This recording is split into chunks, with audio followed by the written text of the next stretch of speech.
ఒక్కసారి ఆ సంఘటన మొత్తం ఇంట్లో ఉన్నటువంటి ఆడబిడ్డలను అడగండి జగన్మోహన్ రెడ్డి గారు, దాన్ని సమర్థిస్తారేమో.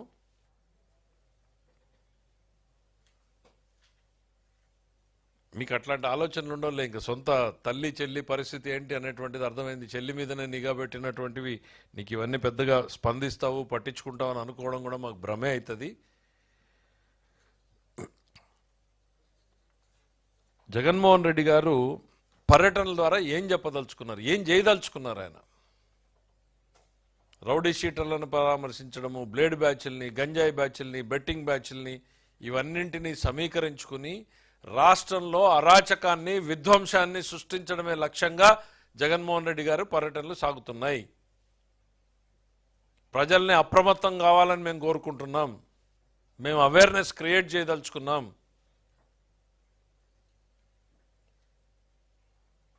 తన చుట్టూ ఒకవైపు ఓటమి భారం,